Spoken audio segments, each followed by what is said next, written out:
Students, good morning. Today is 25th May 2020.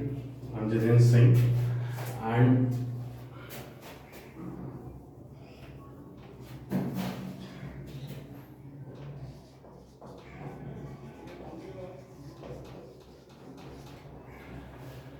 subject economics class 12th and banking and commercial banks. Banking commercial bank and central bank हमारा topic चल रहा था और central bank के अंदर हम discuss कर रहे थे रिजर्व बैंक ऑफ इंडिया और controller of money supply and the cash credit. तो यहाँ पर दो चीजें होती हैं स्टूडेंट्स। पहला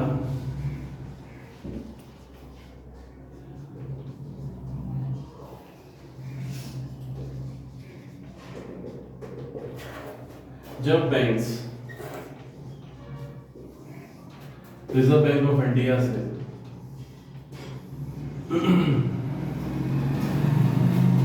जब banks reserve Bank of India से लोन लेती हैं और जिस आरओआई पे लौटाती हैं उसको कहते हैं repo rate, the rate at which the commercial bank. Next bank rate की बात करें तो ये होता है बैंक्स और ये शॉर्ट टर्म होते हैं, दोनों ही सेम होते हैं। बैंक्स आरबीआई के पास जाते हैं और यहाँ पर लॉन्ग टर्म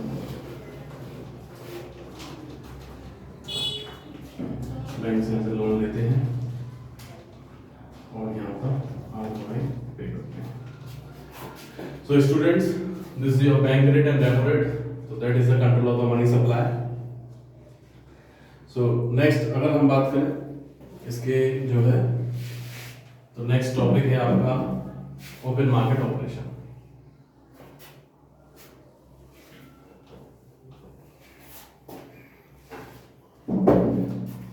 कंट्रोलर है RBI, reserve Bank of India. RBI जब रेट ऑफ इंटरेस्ट हाई कर देती है या कैश रिजर्व ज्यादा मेंटेन करती है,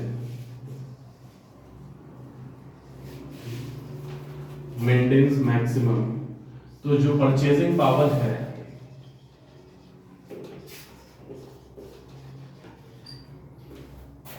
of the public during inflation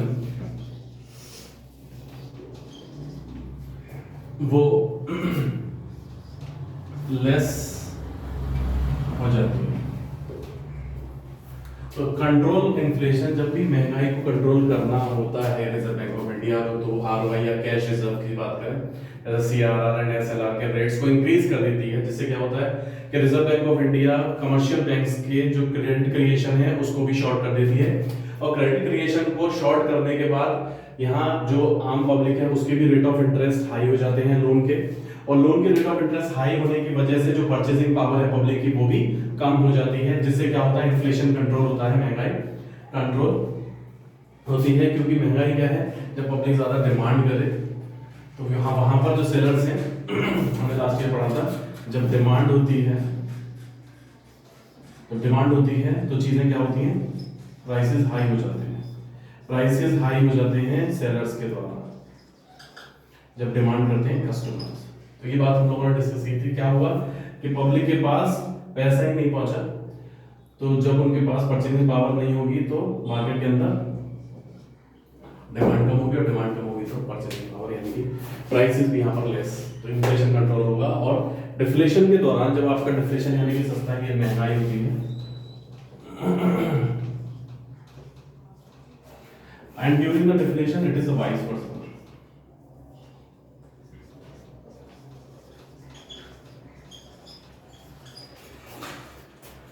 यानी जितने भी रिजर्व्स हैं कह सकते हैं monetary policy,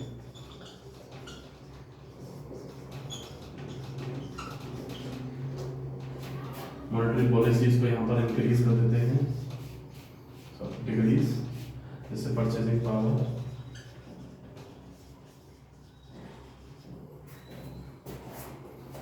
of the public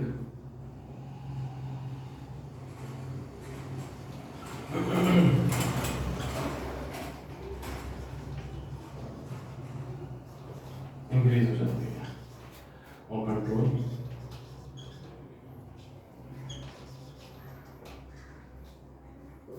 the economic system.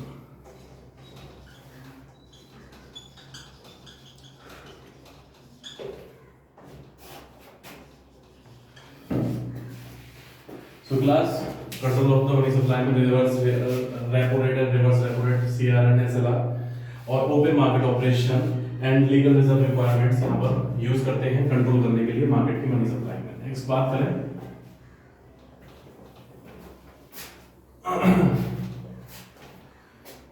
तो open market operations,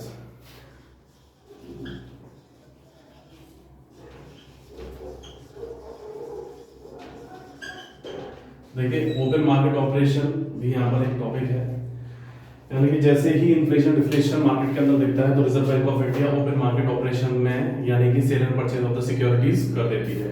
open market operation की बात करें, sale of the securities by the central bank reduces the reserve of the commercial bank. जैसे ही यहाँ पर सेंट्रल बैंक शेयर्स को sell out करना शुरू करती है तो उधर रिजर्व्स जो है कमर्शियल बैंक के वो रिड्यूस हो जाते हैं, और जिसका इम्पैक्ट क्या पड़ता है कि जो आपके कमर्शियल बैंक्स हैं वो बैंक्स पब्लिक को पैसा ज्यादा नहीं इशू कर पाती हैं, जिसके कारण यहाँ पर इन्फ्लेशन डिफ्लेशन को कंट्रोल किया जा सकता है। और वहीं next topic open market operation, यहाँ पर आप ले सकते हैं sale and purchase of the securities in the market by the Reserve Bank of India, it will be known as the open market operation.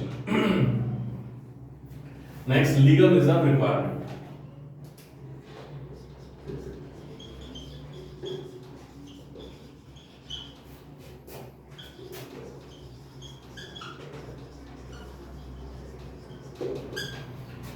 So legal reserve requirements की अगर मैं बात करूं तो इसमें पहला होता है SLR,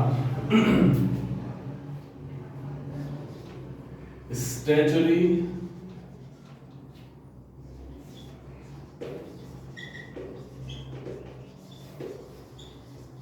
liquidity ratio. Second student बड़ा ही इंपॉर्टेंट टॉपिक है CR and SLR, cash reserve ratio and statutory liquidity ratio.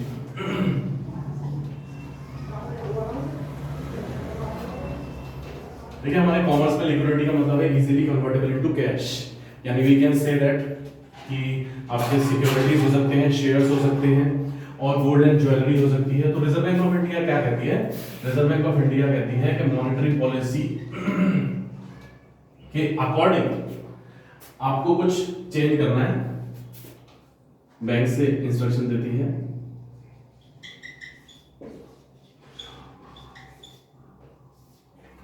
Every 3 months में ये चेंज होती रहती है महंगाई और सस्ताई को देखते हुए। तो मॉनेटरी पॉलिसी हर 3 महीने बाद यहां पर चेंज होती है। SLR statutory liquidity ratio, statutory liquidity ratio यानी कि इसका मतलब होता है जो बैंक्स होती हैं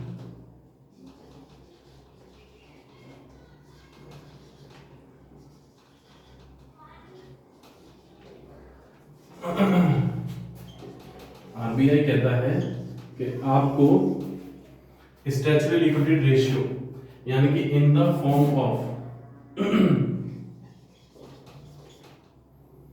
कुछ परसेंटेज, एक फ्रैक्शन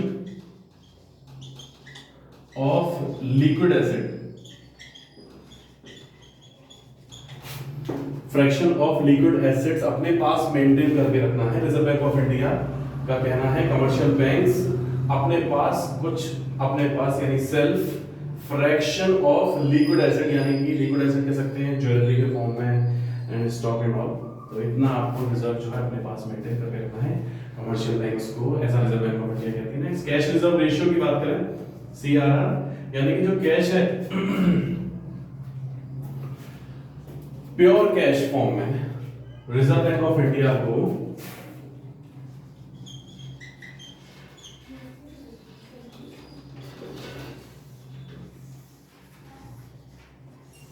आरबीआई के पास रखना होता है। आजकल 3% चल रहा है अप्रोक्सीमेटली, ये आई थिंक 19% चल रहा था अप्रोक्सीमेटली। हर 3 महीने बाद यह चेंज होते रहता है। जो टोटल कैश डिपॉजिट है बैंक के पास, टोटल प्योर कैश डिपॉजिट वो रिजर्व बैंक ऑफ इंडिया के पास रखना पड़ता है, और जिसका रेट ऑफ इंटरेस्ट यहाँ पर 3% रिजर्व बैंक ऑफ इंडिया भी देती है। तो इस बात को कैश रिजर्व रेशियो कहते हैं। रिजर्व रेशियो के से क्या फायदा होता है कि एक जो अमाउंट होता है बैंक के पास, तो उस अमाउंट में से जो बच जाता है, सपोज 100 है, 100 में से 3% रिजर्व बैंक ऑफ इंडिया ने रख लिया, और वो 3% रख लिया, यानी कि रह गया 97। तो बैंक्स 97 तक का लोन यहाँ पर इशू कर सकती है पब्लिक के अंदर। और अगर आरबीआई चाहे तो रेट ऑफ इंटरेस्ट इंक्रीज कर देगी, तो ये परचेजिंग पावर को, ये जो लोन इशूइंग अथॉरिटी यानी क्रेडिट क्रिएशन भी कम कर देगी मार्केट के अंदर। इसको क्रेडिट क्रिएशन भी कहा गया था, अभी हमने रिसेंटली पढ़ा था। तो this is the cash reserve ratio. So I hope you got that. Okay, thank you class.